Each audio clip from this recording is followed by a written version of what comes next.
preparing to operationalize their commitments.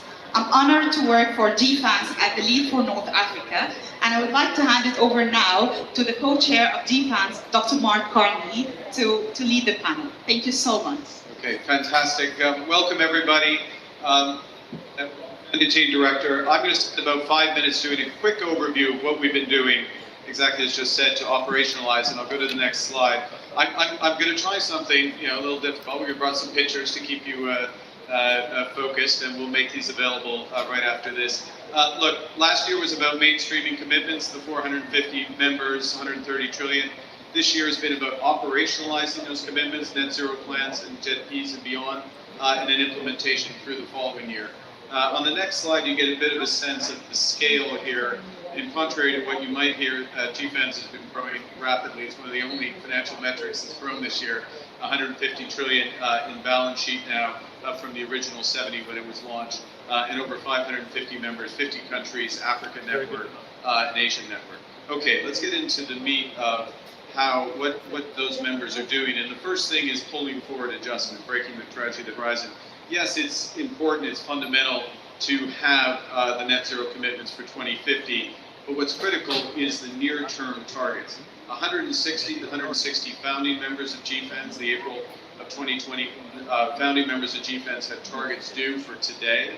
We have over 300 interim targets filed now and available. So pulling forward near-term targets, and I'll come to how you measure against those targets in a moment. So moving forward on this slide is the essence of the change in the financial system, and I'm going to go quickly through each of these boxes. All are equally important, all are self-reinforcing. So if we start with the top left, the net zero transition plan framework, you're not going to hit your targets, you're not going to move forward unless you have a plan and a strategy, and Noel Quinn and others are going to talk about this in the second session. We have identified for this talk, actually all these elements came out last week, the four main elements of a net zero transition plan framework. For financial institutions, common across all financial institutions, what are the foundations, the strategies, the metrics that should be used, how do you engage with all parties. What are we asking from companies in real economy? A common ask from the financial institution, and I'd remind that GFANZ is 40% of the global private financial sector. What sectoral pathway should be used? How should they be used? How do we manage the phase out of stranded assets? And very importantly, how can you tell if your portfolio is aligning, it's not going to align overnight, is aligning with the transition? So moving forward to the next components of this, I'm going to draw out in terms of this is the common framework for financial institutions, the main building blocks. It's a 100-page document that drives down into detail. The firms themselves do much more. On the next slide, we go through the core strategies for real-world emission reduction. First two are straightforward. Climate solutions and growing companies and assets that are already aligned with net zero. So think the massive scaling in renewables. The next two are crucial. We will not get to net zero without the next two. The third, aligning companies and assets that are aligning with net zero. This is going where the emissions are, getting behind companies that have plans and do CapEx to get those emissions down, aligned with pathways. And lastly, responsible and managed phase out of stranded assets. We cannot divest our way to net zero in aggregate. An individual institution can do that, aggregate the responsibility. The system as a whole has to manage down these assets, and that's how you get to a just transition. Alice, the next slide, please. So shifting then to the topic, if you will, at this talk, which is how do we mobilize capital to emerging and developing economies, and the main components of that. To draw that out on the next, yes. So our approach builds on something I mentioned a moment ago, which is bringing GFANZ to the major parts of the global economy, Africa and Asia, and soon Latin America through regional networks.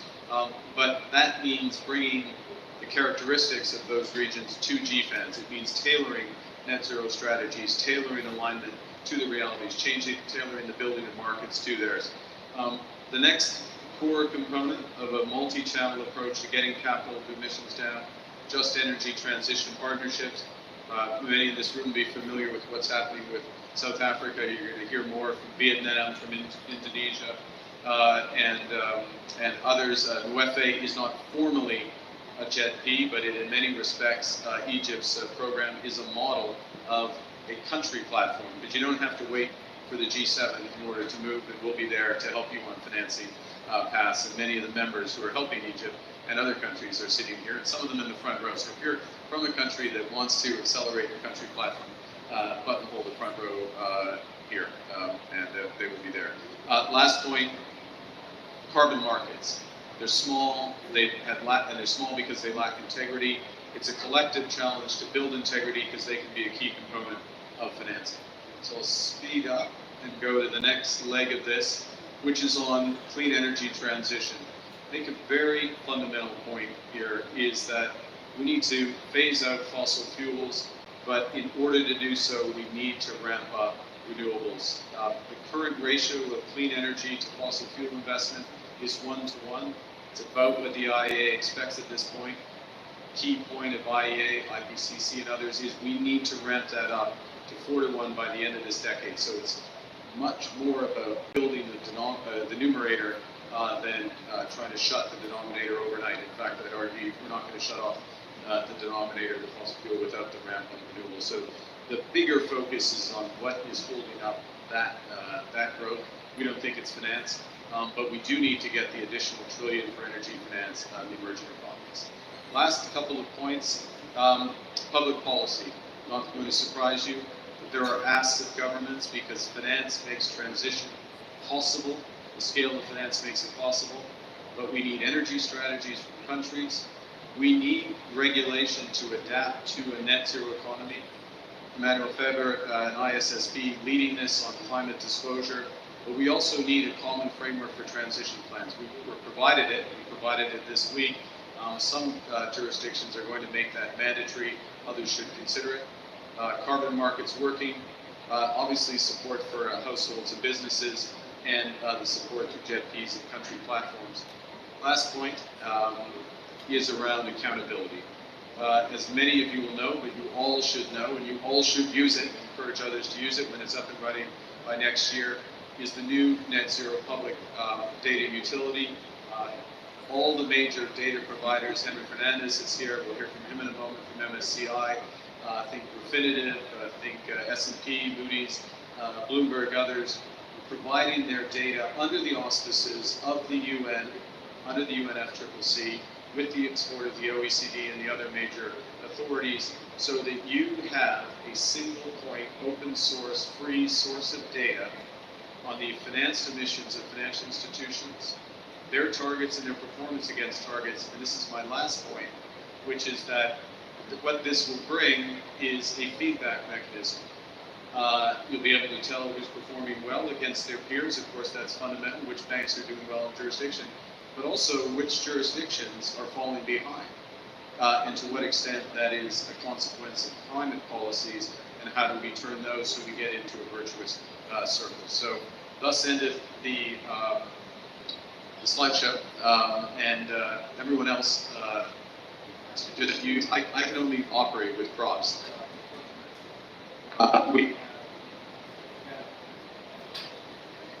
Sorry, oh, there it's back. We have a panel, see I was cut off already, that can operate without. And the topic of this panel is how to mobilize capital for that energy transition emerging and developing economies.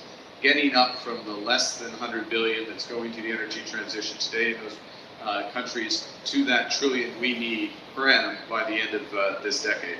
And I'm going to start with the managing director of the IMF and salute you, Kristalina, for, quite frankly, no one has done more in the international system to work on these issues, to innovate on these issues. But I'm going to go straight to it. What is the role of multilateral organizations in scaling climate finance to the emerging and developing world? And if you can, say how they could potentially leverage some of that private capital that is sitting on that screen. Well, you kind of put the bar high, so maybe I should stand up. Thank you for this very kind introduction, Mark. Let me first say a couple of words about the transformation that we are undergoing at the IMF. The IMF, if I have to use a simple image, is like a family doctor of the world economy. We take the vital signs of countries and regions in the world, and on that basis we prescribe, if necessary, vitamins and or medicine.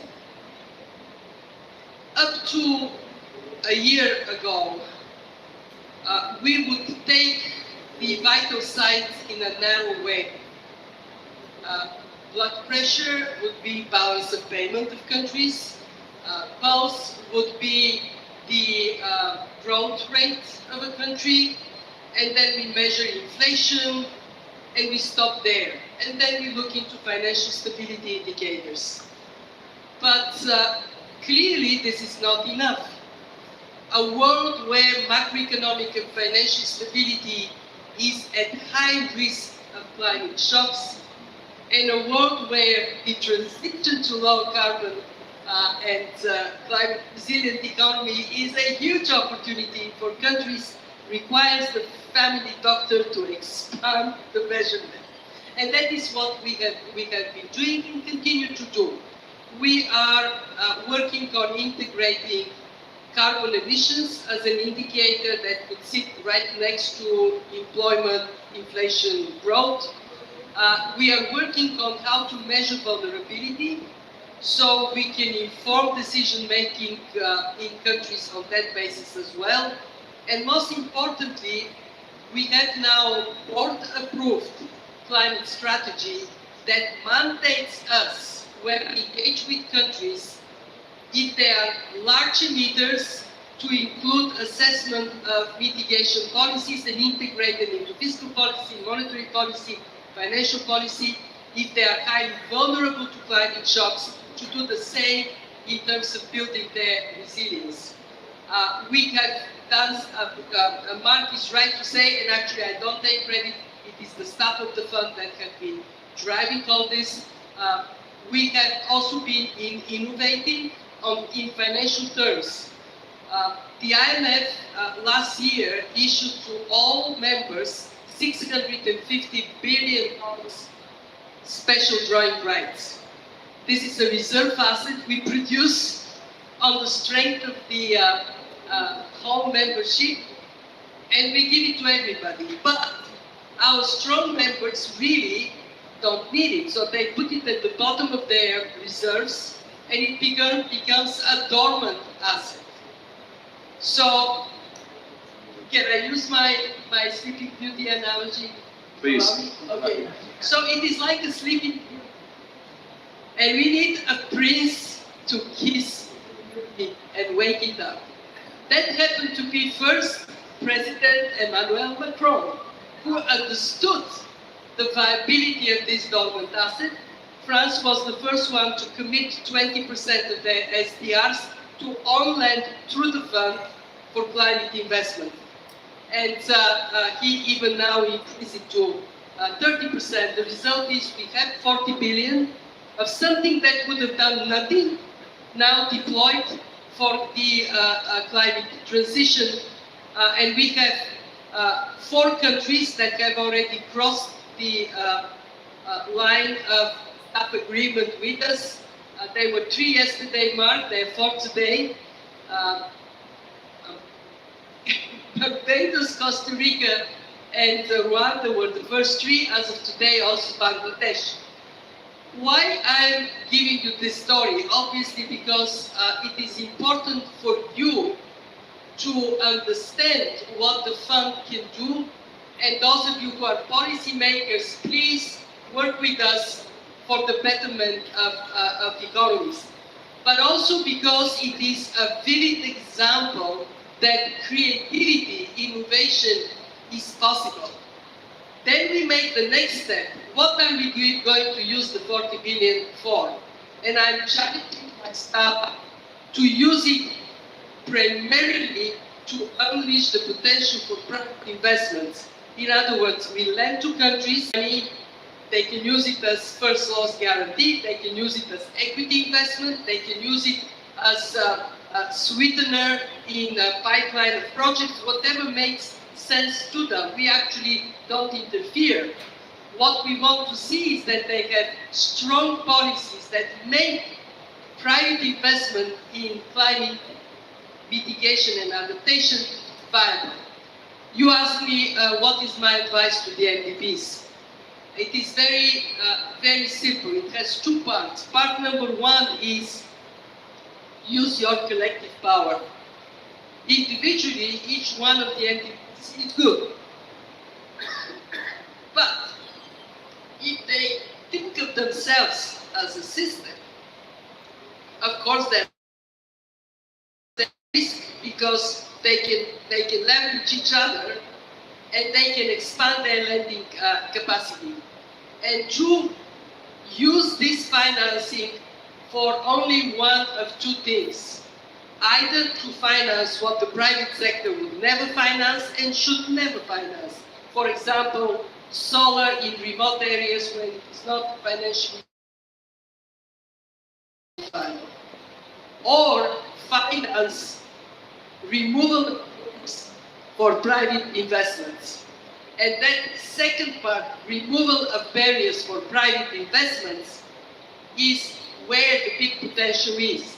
Mark knows I made a pledge, we want to go $1 to $5 money to unleash $5. I think we need to set up a target and then we need to collectively for reaching this target. To the private sector people in this audience, please scream bloody murder. Because we are all still sitting on our high horses ideologically. We say, some say, oh, carbon price is a distortion. I know, sorry. Yeah. Okay, I'm finished. Look, I mean, this is my last shred of voice. Please let me use it, and I'm done.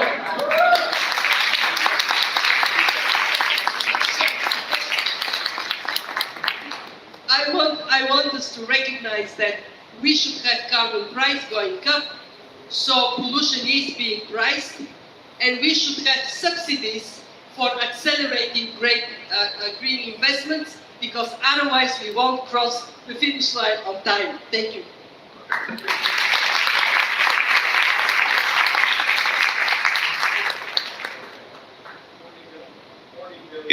40 billion that would not have existed before, which to be lent to figure out how to get 5-to-1 leverage on that for the energy transition, emerging developing world, and much more. Okay. I don't think this one's There we go. Investor in the world, co-lead of mobilizing our capital work stream at GFANZ. Tell us what the are.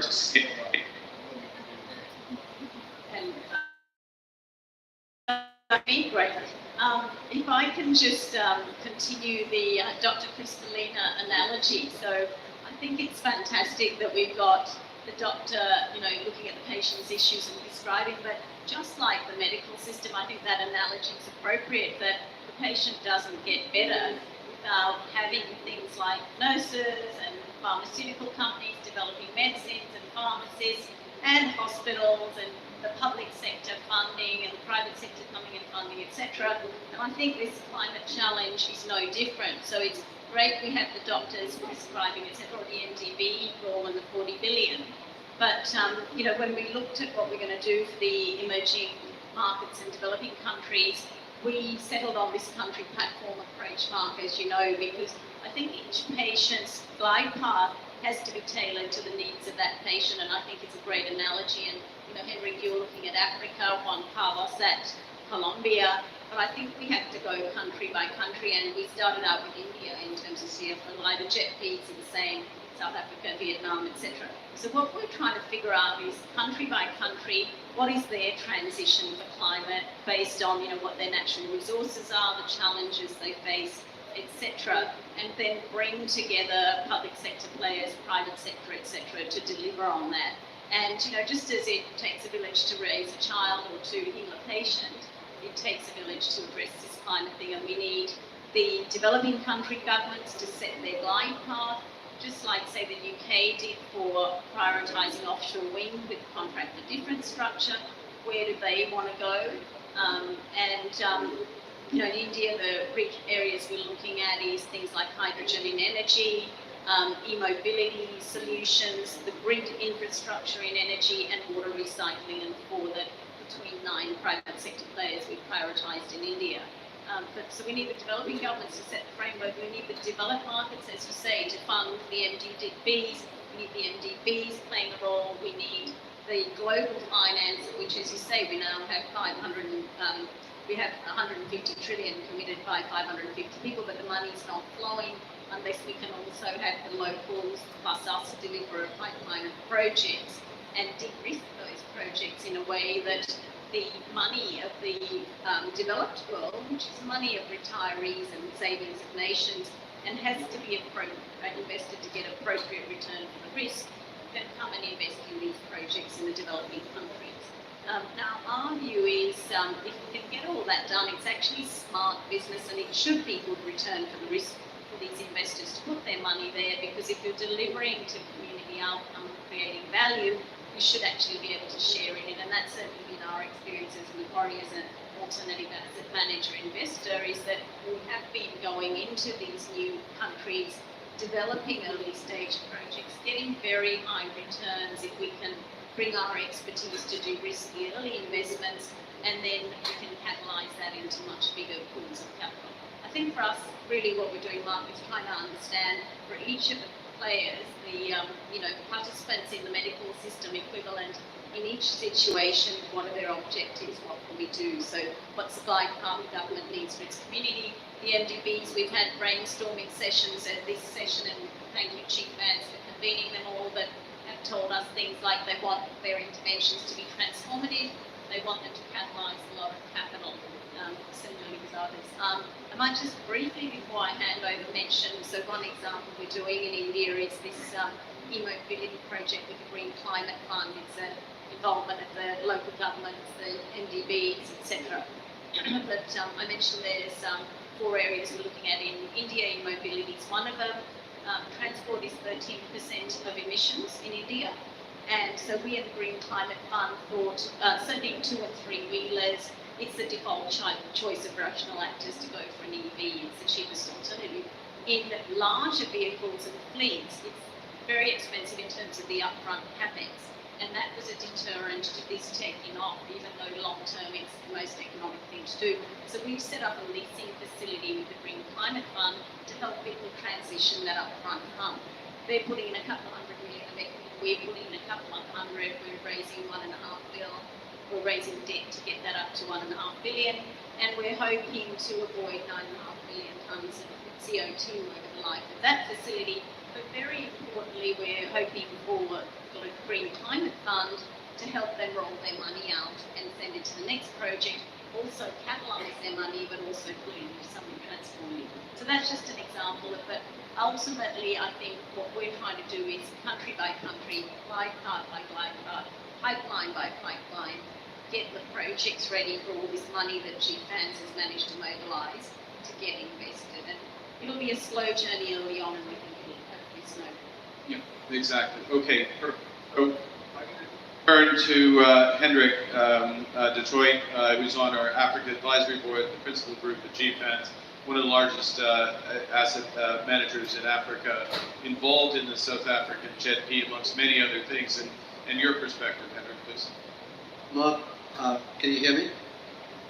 I think just following on, I don't want to take this patient doctor analogy too far, but it's fantastic. But sometimes you must just give people the right space to operate in. So I would start with, there's no energy transition in the world without including the emerging markets and without letting capital flow.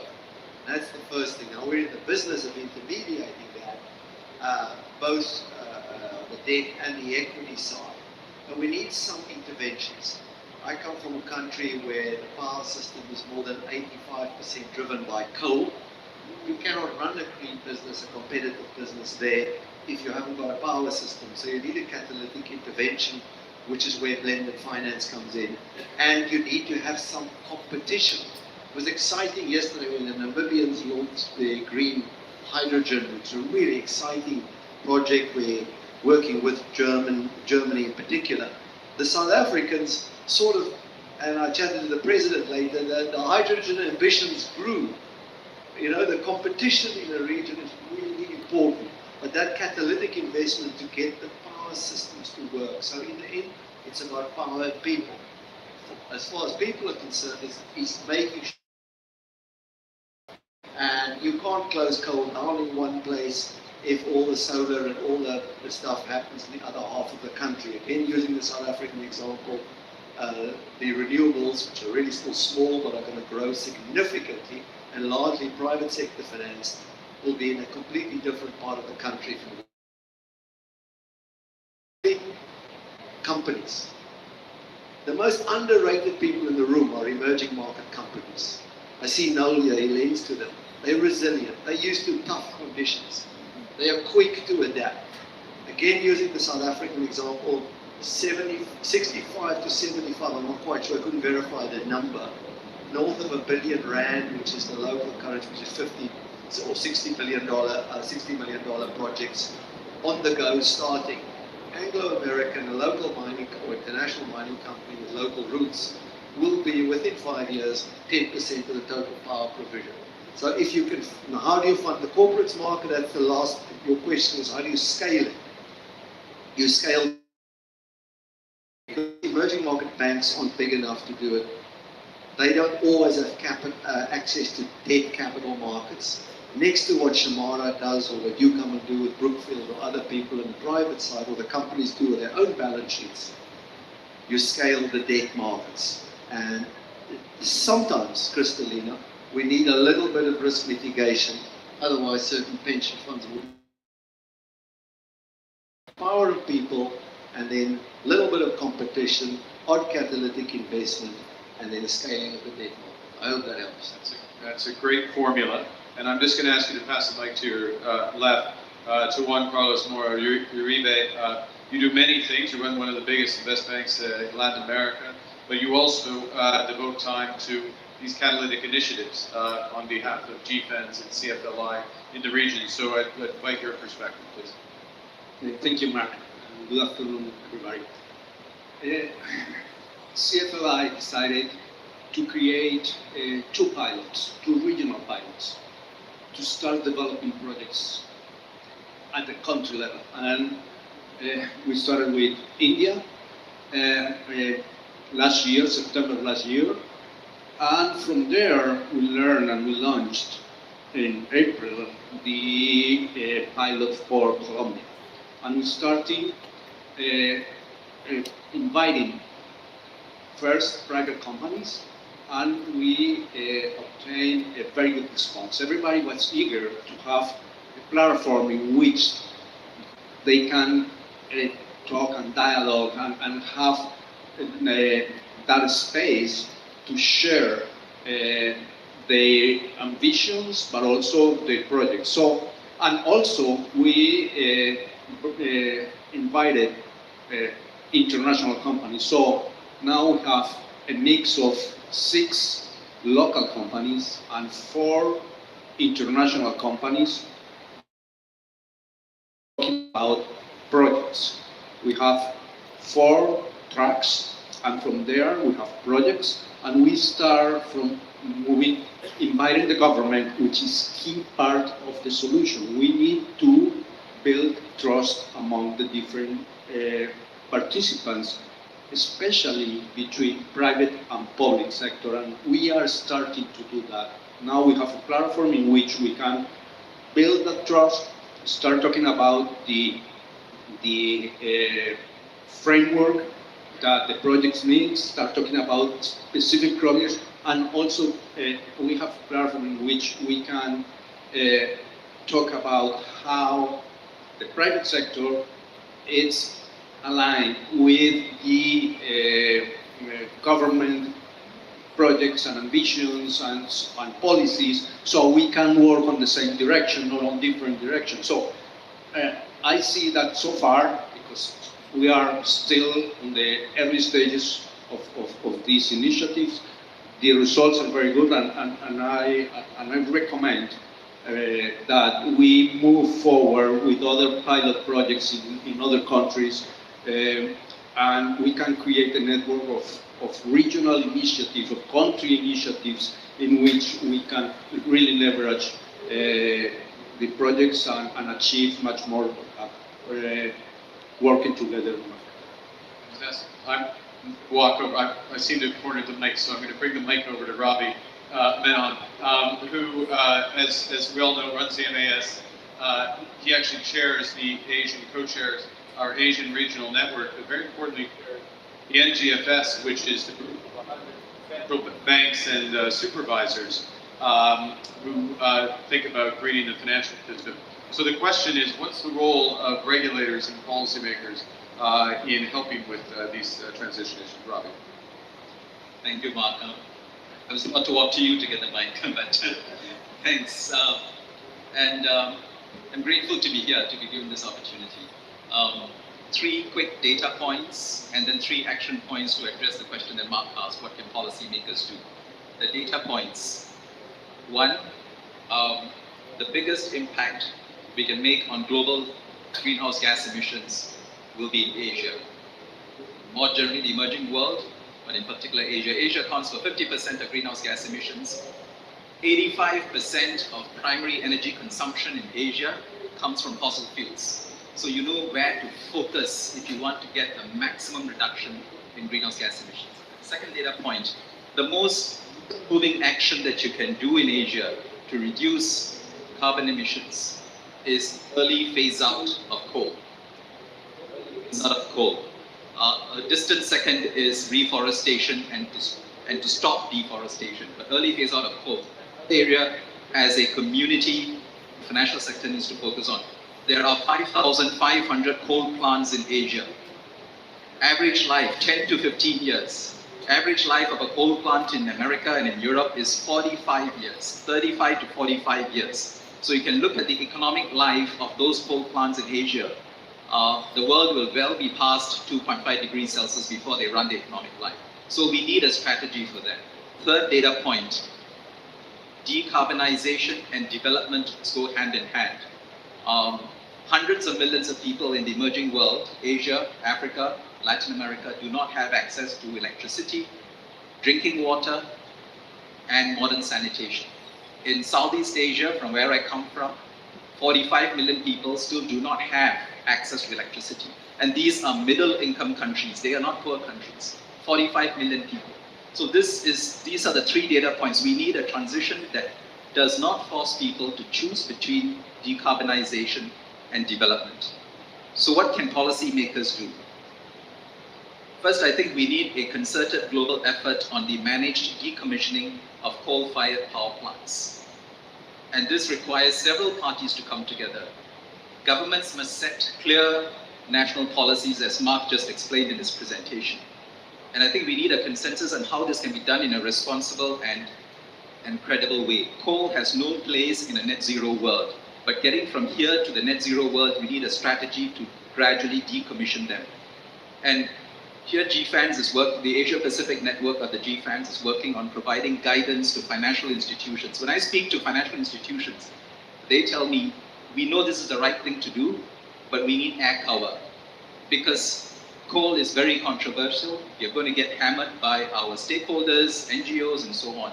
So we need to raise the level of understanding about this and forge a consensus and convince the NGOs and those who are arguing for an immediate cessation of coal that, look, we will get there, but this has to be done in a responsible way to help the communities make that transition. And this is something that GFANZ is trying to provide guidance to financial institutions. The MAS is behind this. The Asian Development Bank is behind this, and the ADB's energy transition mechanism provides a credible basis. We need to make this respectable and credible.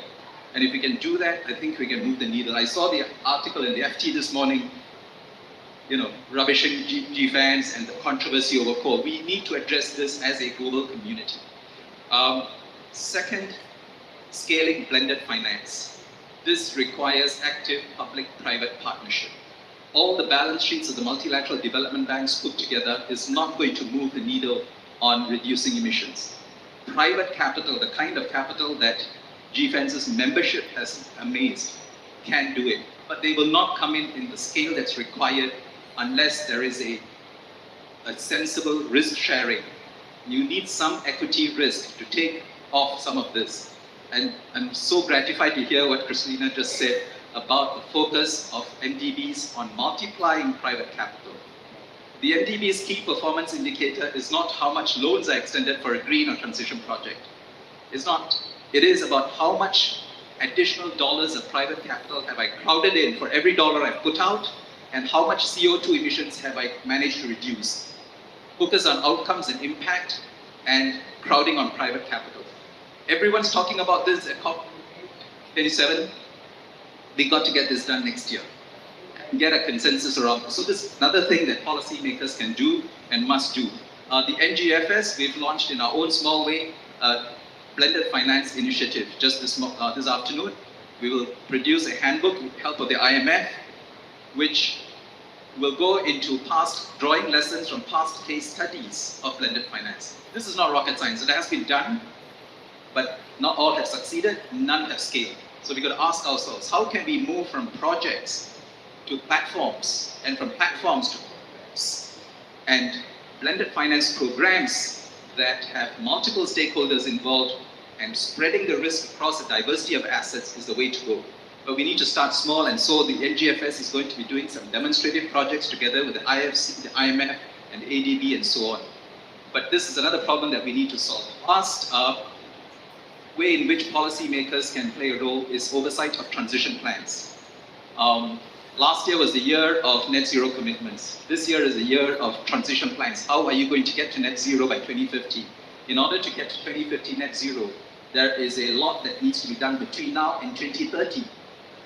And responsible financial institutions must start devising concrete, credible transition plans of how to get there. And financial supervisors and central banks have a role, I believe, to engage financial institutions in discussions about those transition plans. And as Mark presented earlier, it has to be aligned with sectoral pathways and national decarbonization plans. With that, I'll stop here. Thank you. Fantastic. Thank you. I'm going to go swiftly on, but I agree with absolutely everything you said. Matt Lefebvre, you run one of the most important initiatives, one of the biggest successes of COP26, the launch of the International Sustainability Standards Board.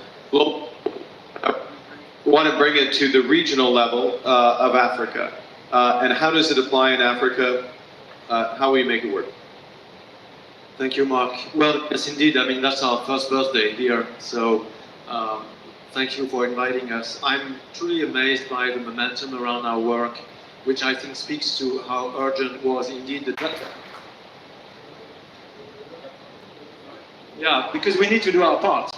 We need to do our part. This would not be happening without the support that we have committed to bring. And I'd like 20 more seconds to say that we are announcing today the launch of a partnership framework for capacity building that is backed by the United Nations and 20 more organizations. I hope more will come with us, with a commitment which is that by next COP in 23, we will be ready to deploy that, because there's only way that those demanding standards can be applied if we are here as well with partners to support the right transition in terms of capacity building. Thank you.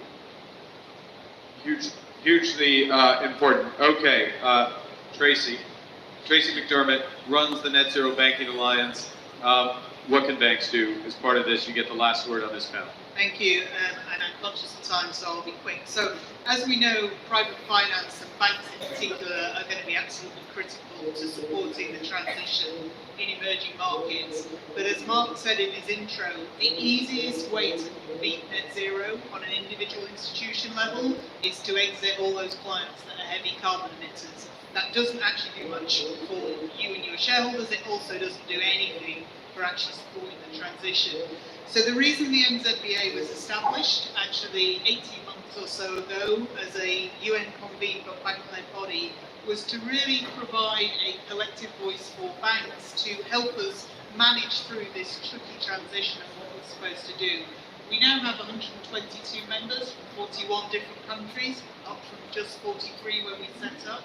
And that's a recognition of the need for a body to work with banks. And really there's three things that the NZBA is trying to do to help support the transition and to help us mobilise finance where it's needed. The first is to ensure that we can have a credible voice as banks as part of this debate, and we achieve that credibility by having ambitious targets that we've committed to, net zero by 2050, by having accountability for that through transparency and publication of those targets within set time frames. And I won't go into all the details, but we published our first progress report today showing progress in the first 18 months, and I'd encourage all of you to look at that, and it gives a real snapshot of what the 40% of global assets the NZBA represents is actually doing to push forward these targets. The second thing that we need to do is obviously, in order to transition, it's not just about banks, it's about the real economy. We have an active process of helping to think about how do we engage with clients, how do we engage on sectoral pathways, working with GFANZ, how do we use peer learning to enable the banking sector across the globe to bring our economies with us, both our real economy clients and in a number of markets, particularly emerging markets, how do we help governments to think about how they approach the finance challenges that they've got. And then the third thing that we've been focused on, supporting transition finance. That's obviously the critical delivery for emerging markets for all the reasons that Ravi in particular articulated so clearly. It's actually easy to do the clean tech stuff as a bank. It's easy to do the leapfrog stuff because you get lots of ticks and everybody's really pleased with your solar power or whatever. The stuff that's really hard is the transition. It's working with clients who aren't yet aligned, it's working with companies to start dependency. And actually, in order to do that, we need not only the broad high-level approach, but also thinking about that for banks. And we published a report in October talking about how banks should approach transition finance. And again, the aim of that is to give credibility, consistency, and to give a voice as we try and make this change. So really good progress in the first 18 months. Lots more to do, but I know that Mark's running over time, so I'm going to give him. It's a collective response. I've got a big hand of applause for everyone on this panel. I'm going to ask that we switch over. I know you all have other things to go to, so I'm going to ask the next panel to come up just while I summarize. And thank you all again. But I think what comes across, just as we're switching over panels, is everything from the locals, so from CFLI, the work that Shamara is doing, the disclosure,